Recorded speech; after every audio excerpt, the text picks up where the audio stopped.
मस्जिद के नास अल्लाह दिन बैन मुसलमान कदरमन और गैरतमंद मुसलमान बाबा बरकत मजलिस दिन बरकत मजलिस दफ़ुज़ात व बरक़ात ने अल्लाह ताला सुमंटून मुस्तफ़ीज़ फरमाई।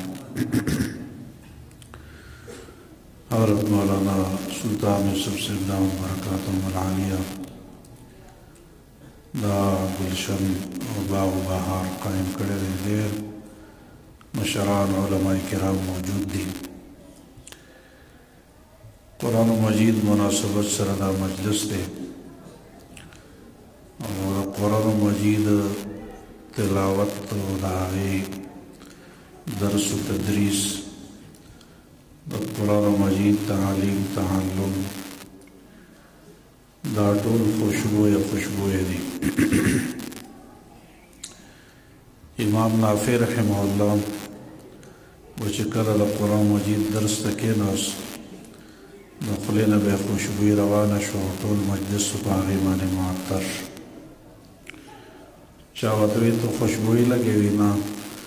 जो खुशबू न लगवा हमारा कुरान मजीद ढेर तिलावत करे दे और ढेर दरसुन में कड़ी दी और ढेर खल्कुत में कुरान मजीद दागे दरसुन कड़ी दी। और द इमाम नाफे रहमहुल्लाह द इमाम मालिक रहमतुल्लाह अलैह उस्ताद दे और रसूलुल्लाह सल्लल्लाहु अलैहि वसल्लम पर जुमात यानी मस्जिद नबवी की अब या काले इमाम पादिश हुए ज़ाहिर अदार चेने कुरान खिदमत को बेडेर करी नावे चशमकुम की रसूलुल्लाह सल्लल्लाहु अलैहि वसल्लम तशरीफ रौलो जमा पर शुंड माने खली शुंड मुबारक के खाने और कुरान मजीद तिलावत शुरू शराफा से दम जमात अपने न खुशबू रवाना उस चीज़ दा कुरान मजीद दर्स को न जमात अपने न खुशबू रवानी और टोल मजलिस पाए सर खुशबूश कुरान मजीद खुशबू दा कल में अल्लाह पाक दे चाद अपने नखकार की और कल में अल्लाह खकारा न की कल इबरत दबारा बखकारश वो हर सुख च कुरान मजीद वाई दागद अपने न खुशबू रवानी फरिश्ते दा एहसास चिकन नहीं कही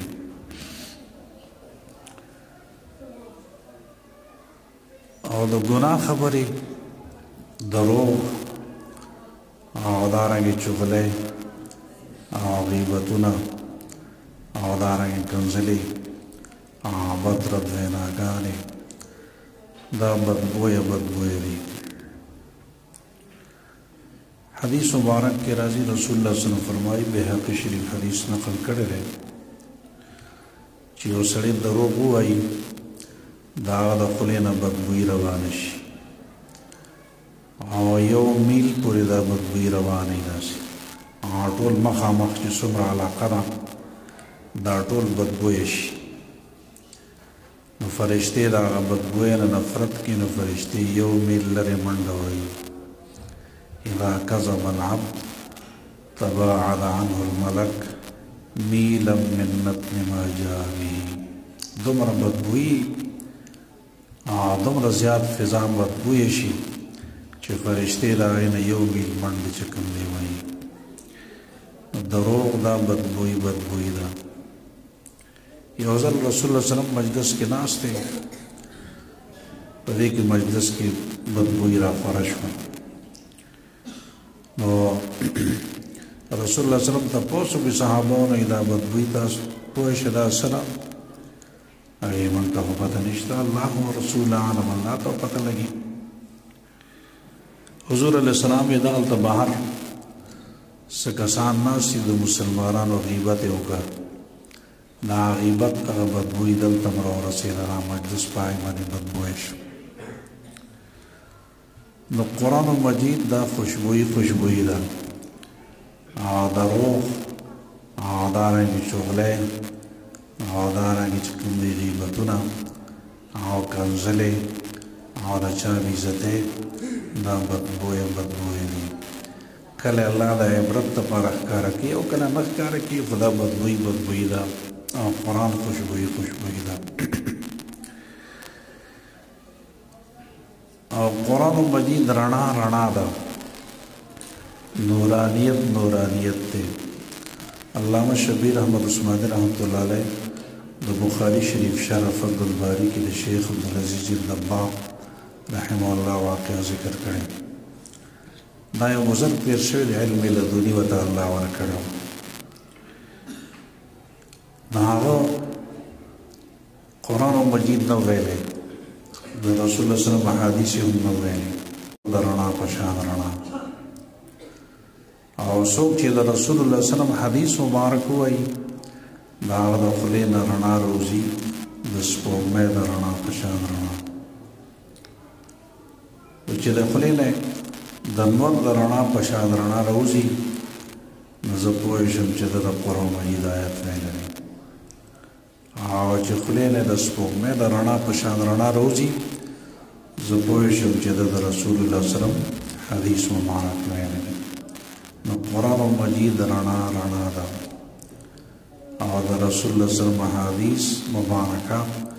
دا رڼا رڼا ده، نورانیت نورانیت دی او دارنګې رڼا رڼا ده.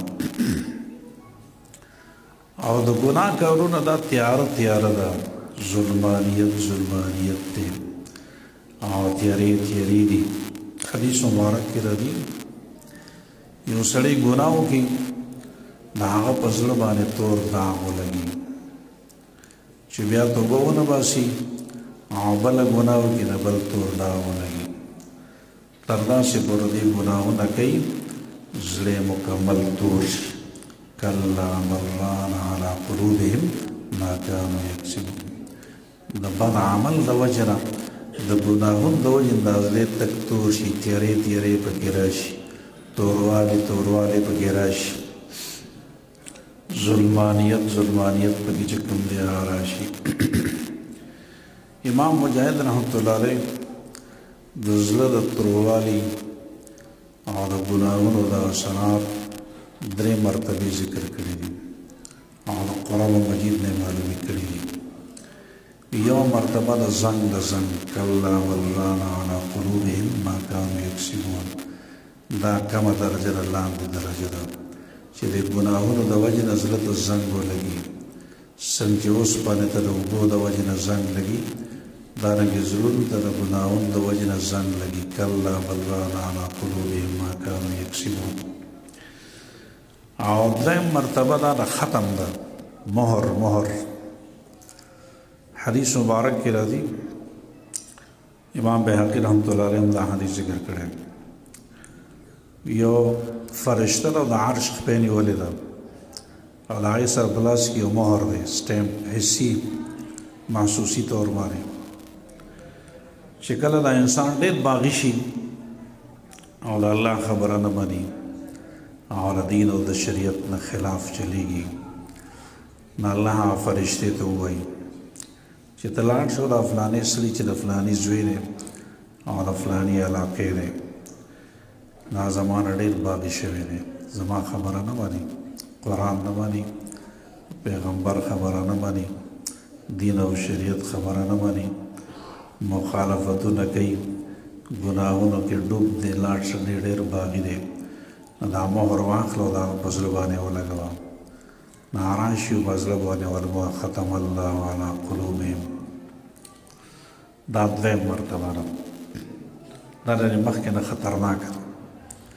د هغې نه زیات خطرناکه مرتبه درېمه ده، هغه دا دی چې انتهایي دومره زیات ګناهګار شي او زړه کې دومره چې کوم دی نفرت پیدا شي د شریعت نه او د دین نه، نفرت پیدا شي او دین کار ورته ګران کار ښکاري او بد ورته هم ښکاري، د هغه زړه ته جرندې ولګي. ام علی قلوب اقفالها، زړه ته جرندې ولګي. دا خطرناکه مرتبه ده. دا زنګونه به څنګه لرې کېږي او دا تیارې به څنګه لرې کېږي او دا مهرونه به څنګه ماتېږي او دا جرندې به څنګه ماتېږي؟ دا د الله په کلام سره او د الله ذکر سره او د شریعت باندې عمل کولو سره زنګونه به هم ختمیږي د زړونو نه، جرندې به هم ماتېږي، مهرونه به هم ختمیږي. خو که چېرې د انسان په شریعت باندې عمل شروع کړي او قرآن مجید باندې عمل چې کوم دی شروع کړي. دې وجه نه الحمدلله دا علماء کرام هر ځای کې مدارس اسلامیه دي، 30,000 مدارس وفاق المدارس سره چې کوم دی منسلک دي. هر جماعت کې یو قسم مدرسه ده او زرګونو خلق پای کې علم او تعلیم ته. الحمدلله زموږ وطن کې د قرآن مجید خدمت ډېر کی. 100 کاله مخکې جده کې یو کانفرنس شروع په کانفرنس کې ویلو چې کوم ملک کې د قرآن مجید خدمت زیات کیږي. د سعودي عرب نماینده وي چې سعودي عرب کې په دې کال کې 15,000 کسانو قرآن یاد کړ، او د پاکستان د وفاق المدارس نماینده وي چې پاکستان کې په دې کال کې 53,000 حافظانو قرآن مجید یاد کړ. دا هم صرف هغه و چې کوم وفاق المدارس سره منسلک مدرسې دي. ډېر لرې د غرونو کې، لرې بانډو کې ډېر خلک وفاق المدارس پیژني هم نه، او هغې هلته قرآن مجیدونه زرګونو تعداد کې یا د هغې نه علاوه دي. تېر کال وفاق المدارس کې 90,000 حافظان صاحبان جوړ شوي په وطن کې. الحمدلله د دې عالمانو صاحبانو برکت دی، د دې قاریانو صاحبانو حافظانو صاحبانو دی برکت دی. الحمدلله ډېر خدمت کېږي، او د قرآن مجید دا خدمت د دین په خدمتونو کې اولنۍ خدمت دی. علامه ابن عبدالبر اندلسي رحمه الله فرمایي وی ما وی چې د دین خو ډېر خدمتونه دي او ډېر کارونه دي، خو د دین په کارونو کې اولنۍ کار اهم او بنیادی کار به کوي. وی ما وی چې زه به دا د الله د کلام نه تپوس کوم. د الله کلام کې چې مې سوچ وکړم نو الله پاک خپل پیغمبر علیه الصلاۃ والسلام ته اول د قرآن مجید حکم کړی دی، د لوستلو د علم، اقرأ بسم ربک الذی خلق. وی ما وی که د قرآن مجید د خدمت نه او د قرآن مجید د علم او تعلیم، تعلم، درس و تدریس نه اولنۍ بنیادی اهم کار بلوي نو الله خپل پیغمبر علیه السلام ته اول دا حکم کولی. خو پته لګي د قرآن مجید خدمت، دا لوستل، دا درس و تدریس، تعلیم، تعلم، دا د دین په کارونو کې اولنۍ کار دی، بنیادی کار دی او اهم کار دی. دی وجه نه رسول الله صلی الله علیه وسلم فرمایل چې ستاسو خلقو به ډېر کارونه کوي، څوک به یو کار کې مشغول وي، څوک به بل کار کې مشغول وي، خو بهترین مشغولیت د چا دی؟ غوره بهترین او غوره مشغولیت او غوره کار دا د هغې خلکو دی چې یو استاد ناست دي، هغه ته معلم وایي، مدرسه کې ناست دي یا جومات کې، او شاګردان ورته ناست دي هغې ته متعلم وایي. دا معلم او متعلم، استاد او شاګردان چې کوم قرآن مجید ورته ورښیي او هغه زده کوي، دغه دنیا په ټولو کارونو کې د ټول نه غوره کار دی. خیرکم من تعلم القرآن وعلمه. بهترین خلق په تاسو کې څوک دی؟ هغه خلق دی چې قرآن زده کوي او بل ته چې کوم دی ښایي، دا بهترین دی او د ثواب په لحاظ سره هم زیات دی. امام ابو حنیفه رحمۃ اللہ علیہ فرمایي اشتغال بالتعلم افضل للاشتغال بالنوافل.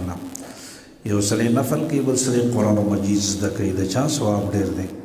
د قرآن مجید د زده کوونکي ثواب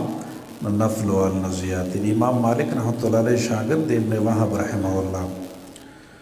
د قرآن مجید لیکل کول، بیا لاړ نفل شروع کړ، ډېر ساعت نفل کو، بیا واپس راغی.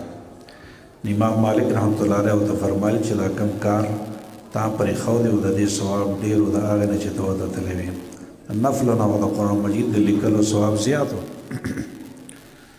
د وجه نه حدیث مبارک کې راځي رسول الله صلی الله علیه وسلم حضرت ابو ذر غفاري رضی الله تعالی عنه ته فرمایي چې ته سهار لاړ شې یو آیت د قرآن مجید زده کړې، نو د سلو رکعاتو نفلو نه افضل دی او ثواب دې زیات شو د سلو رکعاتو نفلو نه. او که یو باب د علم زده کړې د زر رکعت نفلونو نه زیات ثواب وشي.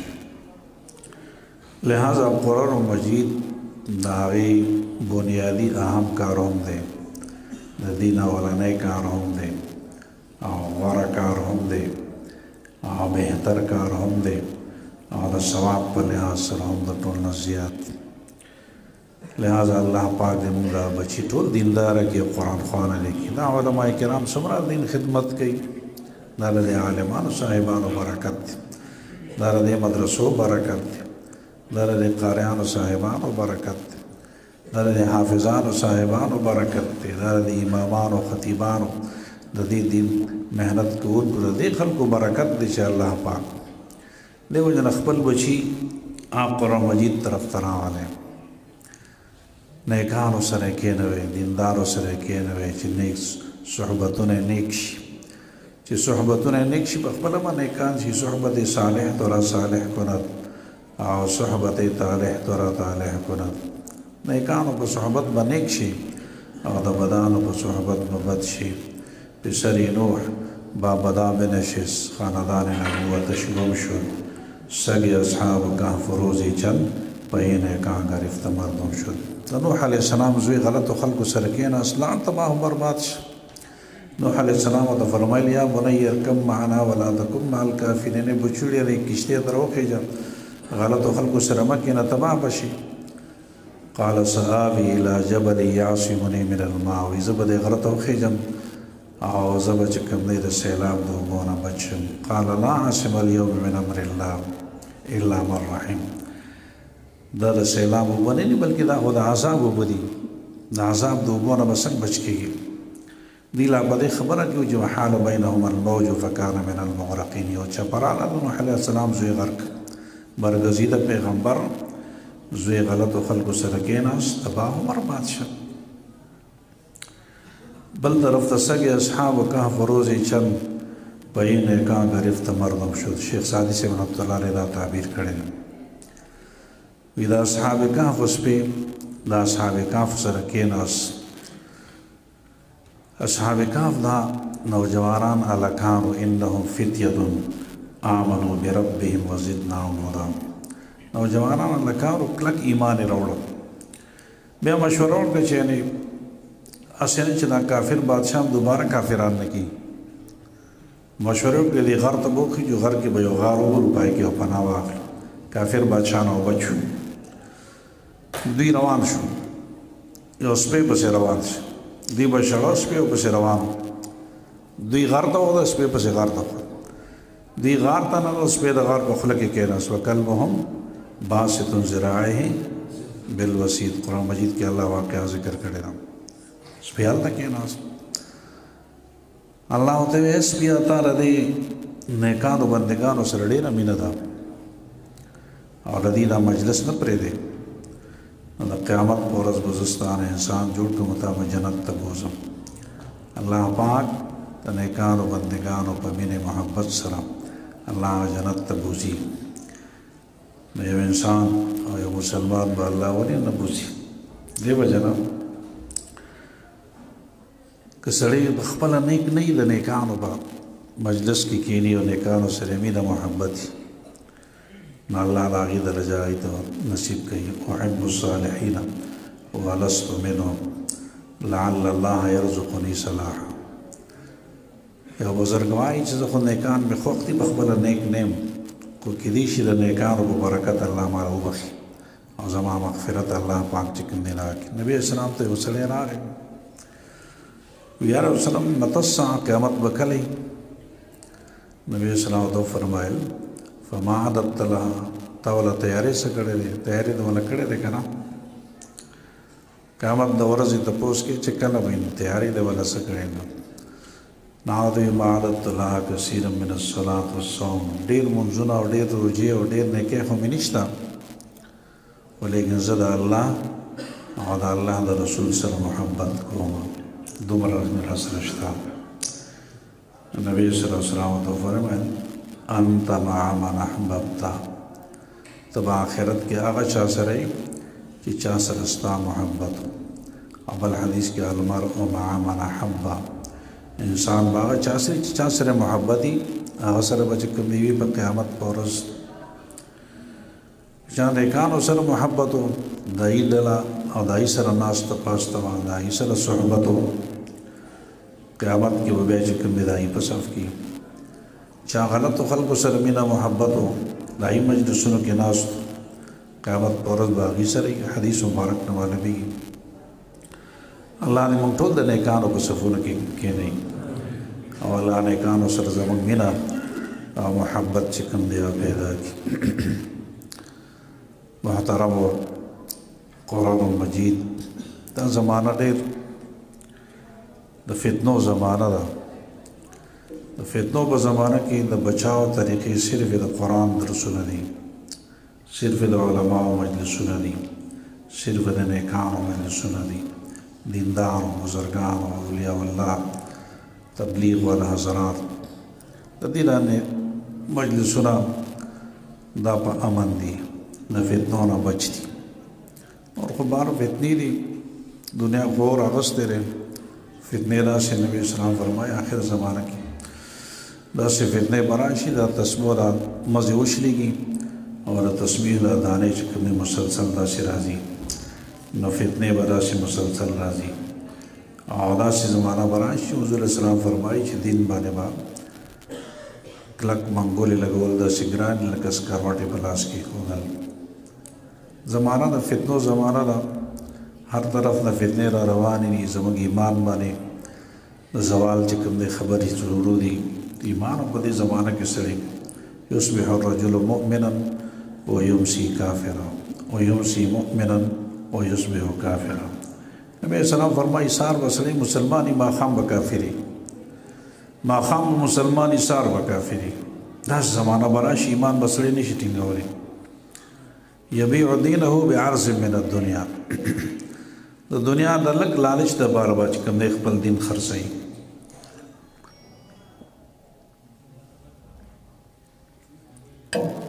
دنیا سره به دومره محبت پیدا شي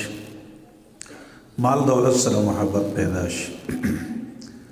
پلار به پکې سړی نه پیژني ورور به نه پیژني مشر کشر به نه پیژني حلال حرام به نه پیژني ښایسته دین به پاتې شي او دنیا لالچ به اخلي ښایسته عالم به پاتې د دنیا لالچ به اخلي ښایسته د دین مسله به پاتې د دنیا لالچ به اخلي یبیع دینه بعرض من الدنیا دا به چې کوم دی د دې فتنو جړی د مال محبت د دنیا محبت د دین سره نفرت لہذا دغه فتنو زمانه کې څوک به فتنې نو څوک به ناموس رسالت خلاف لګیایي ټوله دنیا کې دا یو تحریک دی چې څه طریقې سره پاکستان کې د آئین د ناموس رسالت دفع لرې کړو بین الاقوامی سازشونه یو طریقه بل طریقه پریشرایز کول څه طریقې سره به د ختم نبوت د فردینه لرې کړو دا یو بین الاقوامی سازش وی او د دې خلاف به چې کوم دی هغه دلته خلک تیاریږي او دغه به چې کوم دی کېږي ناموس صحابه د صحابو چې کوم دی ناموس داغدار کول صحابه ناموس داغدار شي د نبی اسلام په ناموس حملې راشي دا دین به موږ ته رقم دی راځي دین خو موږ ته راغلی په دغې طریقو سره راغلی دی صحابو په ذریعه سره چې کوم دی دین موږ ته راغلی دی تابعین دی تبع تابعین دی ائمه اسلاف دی مجتهدین دی چې هغه داغدار شي او چې هغې داسې دي وغې داسې دي دین دا اوسه پورې چا دا پاک طریقې سره چې موږ ته دین را رسېدلی نو چا را رسولی ته خو دا ټول دین باندې بیا چې کوم دی حمله راځي که نه راځي ټول دین داغدار کېږي که نه او نبی اسلام خو منبع الوحی ده چې د هغه ناموس ته داغدار کړي او د هغې عزتي کې دا منبع العلم خو همدغه دی منبع الوحی خو همدغه ده الله خو وحی هم هغه ته رالېږلی بل چا ته خو نه ده بیا به څنګه دا دین به زموږ څنګه شي دوی په دې بنیادونو باندې ټکونه کوي او ګزار چې کوي په دې بنیادونو باندې کوي د رسول الله سلام ختم نبوت دې باندې ګزار وکړه نو ټول دین دې لاړ خراب کړه دا په رسالت په ناموس باندې داغدار کړو د دینه بنیادونه دې اور غړول نو صحابه په ناموس باندې چې کوم ته داغدار کا ناموس دا هر دین چې کوم استنه دي دین خو دې په ذریعہ سره راغلی دی د دې د بنیادی ټکونه کوي او گزارونو بنیادی کوي عام خلک باندې نه پوي علماء به پوي مثال په تور دا فتنه را دا فتنه را دا فتنه را فتنه نو څه نه خبر فتنو جانچ پڑتال چې کې ور دین پر رڼا به کې د قران پر رڼا به کې د دین پر رڼا به کې د حدیث پر رڼا به کې د فقه پر رڼا کې به کوم دې معلومه دا فتنه را فر عام سره خو نشي معلومه ده لہذا علماء دا یو سازش هم دی بین الاقوامی چې څنګه دا خلق د علماء نه لري شي او دې سره به نفرت پیدا شي جن علماء سره لري شي او علماء سره نفرت پیدا شي دین بل چانس دکې قرآن بل چانس دکې حدیث بل چانس دکې شریعت بل چانس دکې دا یو بین الاقوامی سازش دی چې علماء بدنام کې کنزلې پسې وکوي بدرت پسې وایي دا کوي او چې څوک علماء سره دشمنی کوي او اطلاع کوي نو دا الله هغه سره دشمنی کوي دو سیزونو باندې الله پاک د خپل دشمنۍ اعلان کړی دی یو سودخور د الله و عزستا فأذنوا بحرب من الله ورسوله زما د پیغمبر جنگ ته تیار شه سودخور ته الله دا اعلان کی قرآن مجید کی او دویم علماء سره دشمنۍ کوونکو ته الله پاک وایي چې زما دشمنۍ د تیار شه بخاری شریف کې دویم جلد کې حدیث قدسی راغلی من عادى لي وليا فقد آذنته بالحرب څوک زما ولی او عالم سره دشمنی کوي زما وتر جنگ اعلان دی نه الله سره څوک جنگ کوي شي او ځان به خرابوي ځان به خراب کی دنیا او آخرت به خپل خراب کی د الله سره څوک جنگ نشي کولی دیو جن علماء وایي او دا لیکلي هم دي څوک علماء غیبتونه کوي بدرت وایي کنزلې کوي دشمنۍ کوي نو آخر کې به کلمه نروزي کېږي کلمه په ژبه باندې نه راځي او مولانا علامه مفتی رشید احمد گنگوی رحمت الله علیه خپل فتاوا رشیدیه کې دا ویلي چې کوم سره علماء غیبتونه دشمنۍ کوي قبر کې درې ورځې باندې وګورئ نو قبر نه مخ به د قبلې نه بل طرف ته وړېدلي لہذا دا یو عظیم تر سازش دی د ځان بچ کول دي علماء سره خپل تعلق جوړ کړي دیندارو سره خپل تعلق جوړ کړي علماء عزتمند دي الله والا قرآن ورکړی دی دین ورکړی دین عزتمند دی قرآن عزتمند دی دا نسبت د وجې نه دی عزت ملاو دی دا نسبت لوی چیز دی یو ګټۍ خلک یې غر نه راوړي او باتروم کې ولګوي نو خلک دا ګټې عزت نه کوي بلکې ګندګي پې اچي باتروم کې هم آیا غر نه بیا ګټه راوړي ماربل راوړي او په جومات کې ولګوي نو بیا د جومات د ګټې خلک احترام او عزت کوي باتروم په ګټه خلک ګندګي هم غورځوي نو د جومات په ګټه خلک پاکې لاړې هم نه تګي دا ولې هم ګټه ده دام ګټه ده هم ماربل دي دام دی پر دې نسبت د جمعات سره دی دا غي نسبت د چا سره دی باتروم سره دی جمعات عزتمند نو د عزت پر یو لرګي خلک ډېرانو ورځي کو چې راغی نه د قرآن مجید تخته جوړ شي بیا خلک د پاس خپل ګریویل کده باندې قرآن مجید خلک دی وای کنه نو دام لرګي دی بلبم لرګي ور دې لرګي عزت شته دا غي نشته ځکه د نسبت قرآن سره راځي یو شګي لاسه چې کوم دی هغه نور ته پرتی نور سره نسبت پړقېږي او چې نور سره نسبت ختم شي سوري ته شي بیا نه پړقېږي نسبت څه وجه د علماء د عزت د نسبت د وجه نه د قرآن سره نسبت دی د الله د صفات سره نسبت د دین نه نسبت دا د ټول نه چې کوم دی اوچت نسبت لہذا خپل بچي علماء سره کېنول دا عالمان صاحبان زموږ د بچو ډېر خیرخوا دي موږ د خپل بچي نه خبر هم نه یو او عالم صاحب استاد صاحب قاری صاحب حافظ صاحب هغوی به رجسټر جوړ کړي او ناظري به اخلي نن خو ستا بچې سبق نه نو راغلی وایي که نه وایي نن خو جمع کې نه و د جمع مانځه کې هم نه و موږ به ته نه خبر هغه به ته خبري موږ له بچو له جامه پیزار اخلو خوراک څښاک هم ورکو چې صحت یې ښه علاجونه وله هم کوو تعلیم هم ورکوي مستقبل به ښه شي او فلانی به ښه شي فلانی به وایو که نه وایو د دې نږدې مستقبل فکر خو موږ سره وي چې دی به سبا څه خوري نوکري به څنګه کوي او نوکري به دا لوی مستقبل فکر ورسره نشته دا خو مستقبل د دنیا خو یو څو زمانه به مستقبل یې بیا به ختم شي د قبر او د آخرت مستقبل خو نه ختمېږي د هغه نږدې مستقبل خو موږ سره فکر وي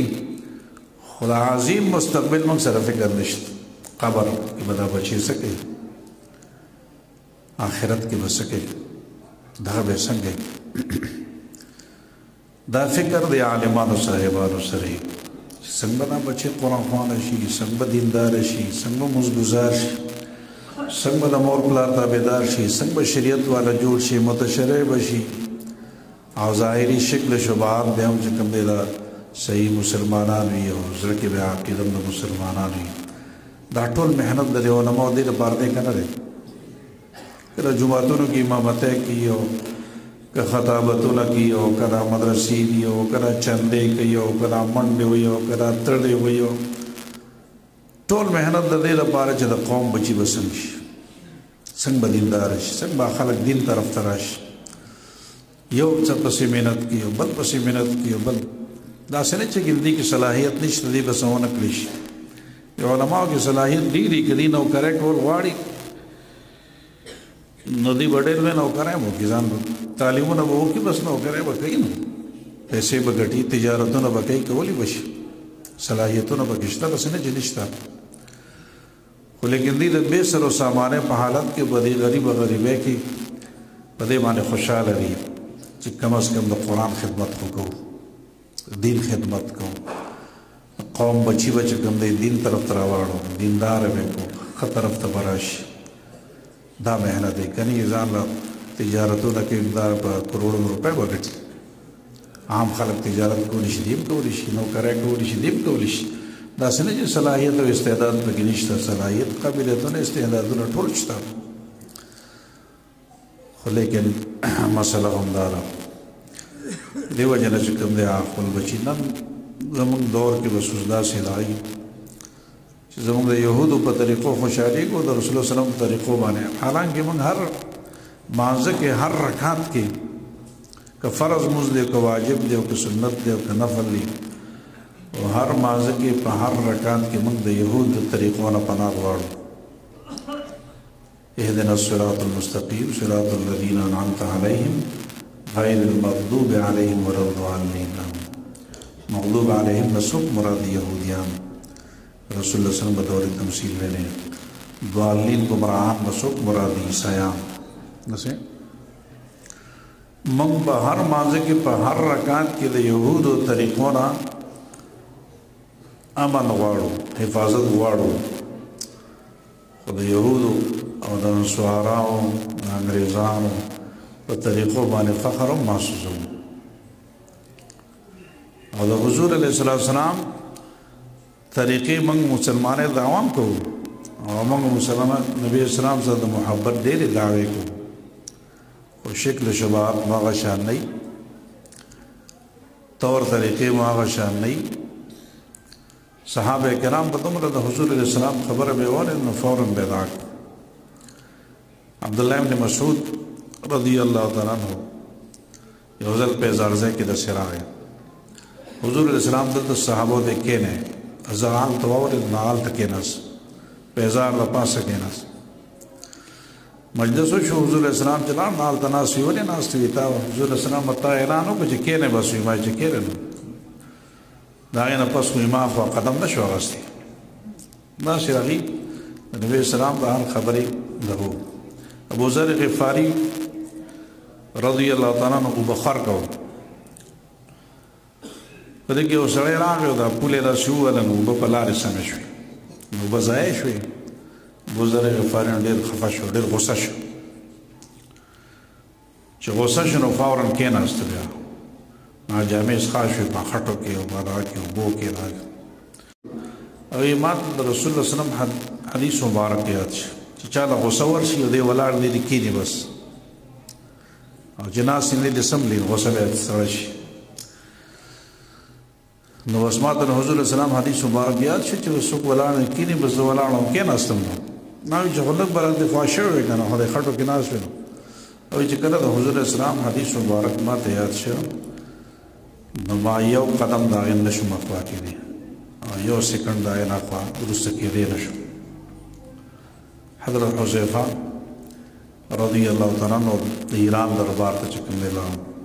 او په خوا سپر پاور څنګه امریکا او د اوس خلک یادای نو هغه روټه راوړل روټه دې چې کوم خړن نوړې ته ورځي نوړې چوغور د املاند ورکوشو زمکه دا نوړې پاګه کوي په لکه طریقه دا سنت طریقه دا چاو ته دا څنګه دا خو چې کوم دا خلک بسوي دا بادشاہ ناشته دربار دې بادشاہ الله سپر پاور دې ډېر به دغه وزیران ناشته دا خلک بسوي خلک برا پوری خان دي ناو دې چې انا ترکو سنت نبی الله صلی الله علیه وسلم لهؤلاء الحمقاء آیا دې به وقوف د پاره موږ نبی اسلام سنت پریدو نه هو به وقوف خلق دي کافر خو به وقوف خري يهودي عیسائی هندو دا به وقوف خري انا زنا يم دا الله کلام وای اولئک کالانعام دا خلق د سارو په شان دي دا کافران بل هم اضل بلکې دا غینم بے وقوف دي سارو کې بلا څه شعوري دي دا غینم بے وقوف خلق دي الله وی قرآن مجید کې وی دا بے وقوف خلق دي خلق دي په سارو کې یو غواړه خمقلی بے وقوفه نه اندوان دا غي امتیاز دای په عقل کم ځای راشي آیا خرب دې کې ډېر به وقوف لمن خلکو د خرو دا طریقې خوښې دي یهودیان عیسایان انګریزان او د رسول الله سلام طریقونه بغاوت کوي که نه کوي الله دې موږ ټول په دې پوهېږي چې اصل کامیابي زموږ دا د رسول الله سلام سنت او اتباع اصل محبت دام دی موږ محبت دعوی کوو په حضور علیه السلام سنتو باندې عمل نه کوو سنتو باندې عمل پکار دی یو زندګۍ کې په هر موړ کې چې کوم سنت طریقې دي په قرآن څخه کې دي په جمعات راتلو کې دي باتلو کې دي زندګۍ کې دي دا ټول چې کوم دی هغه ول زیات ضروري دی کې عزت هم دی ټول دنیا کې دی عزت دی مکه او یوسف رضا ګیلانی سے وزیر اعظم موږ دای سره دوره کې تلو ترکی دوره وانه آئی کې زموږ سره چې کومې مینهګان او وزیران ملګري نو هغوی دا پینټ شرټ واغوسته او کوټ پتلون داسې څیزونه ما ورته نه ویلی وایي دا موږ د خپل ملک د عزت دپاره دا کار کوو که دا ساده جامو کې لاړ شو نو خلک وایي څه ساده باده خلک راپسې راغلي پاکستانان ساده باده خلک دوی موږ دې دپاره چې د ملک عزت جوړ شي نو ما ته دا عزت پر خپل جامه کې پردی جامه کې نه لري سره خپل جامه او ته عزت ملي گاونډي نه جامه راوړي نه عزت پکې نه پردی جامه کې عزت نه وي بهرحال موږ چې لاړو انقرې ایرپورټ باندې کوز شو ته بردګان زموږ استقبال ته ولاړو نو د ټول ترک میډیا ما پسې راوړل ما د ساده جامې وې وګه مې ساده رو مچولې ته پټکې مې دا شو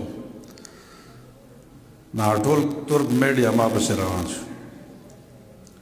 او دا ټول کیمرې وغیره ای خو دې ته عزت وایي که نه دا د عزت څیز نه دی خو هغوی دې ته عزت ښکاري نو ما ته یې وویل چې دا خو تا ډېر عزت درکړه او ډېر چې کوم دی دغه وکړه نو ما ورته وویل چې دا خو زما عزت نه دی بلکې دا دی د نبي اسلام د جامې او د پټکي عزت کړی او د دې ګیرې عزت دی دا ما ته دا ستا خبره خو صحیح دی چې عزت په دې خپله جامه کې دی پردۍ جامه کې عزت نشته بیا موږ سپین ته لاړو سپین کې کله چې موږ معاهدې میټینګونه وغیره وشو او بیا راغی اعلان یې کوو وزیر اعظمانو پریس کانفرنس کې یو طرف ته سپین وزیر اعظم لپاره 250 درولې شو بل طرف ته د پاکستان وزیر اعظم لپاره یوسف رضا ګیلاني په وخت کې وزیر اعظم هغه لپاره 250 درولې شو ما له مس کې داسې صوفه کې خو د دې باندې کېده زموږ سره چې کوم مشران او موږ یې قدر کوو د ټولو پاټو مشرانو اسفندیار خانو پکې هم شاه محمود قریشي پکې مخدوم امین فهیم په هغه وخت کې ژوند دی هم پکې و ای داسې ښي طرف ته ودرول او ما له یې دغه راوړل زه هلته کېناست ای مس کې زه کېناست چې کله پریس کانفرنس وشو نو هغې راته وویل چې ستا خو یې ډېر اعزاز وکړو ډېر عزت یې وکړ نو مې دا زما عزت نه دی بلکې الله رسول اعظم د دې سنتو عزت یې کړی او د دې ګیرې او د دې جامې عزت یې کړی نو دا جامه دا په ټوله دنیا کې عزتمنه جامه ده د نبي اسلام د طریقو والا عزت جامه دا عزتمنه ده او دا داسې نه ده چې موږ ته بدې ښکاري موږ ته هغې په دې کوټ بدلون کې هغې موږ ته ډېر اوچت ښکاري او هغې ته هم ځان ډېر اوچت ښکاري زه اسمان ته ورسېدم نو دا ساده جامه ساده طریقې نبي اسلام دا طریقې ده دې وجه نه چې کوم دی هغه ضروري دا ده چې موږ قرآن مجید باندې عمل وکړو او د نبي اسلام طریقو باندې څه عمل وکړو دا زموږ لپاره د خیر او برکت باعث دی الحمدلله دا علما کرام ډېر محنتونه کوي ډېر مجاهدې کوي الله دې دا مجاهدې قبولې کړي دا مدرسه دې الله مزید ترقي نصیب کړي او دې بچې دې الله دې زیات قاري عالم وګرځوي او دارنګه چې کوم دی الله پاک دې ټولو ته دا ختمونه او دې ټولو ته دا نستر باندې مبارک وګرځوي وصلی الله تعالی علی خیر خلقه محمد و آله و اصحابه اجمعین برحمته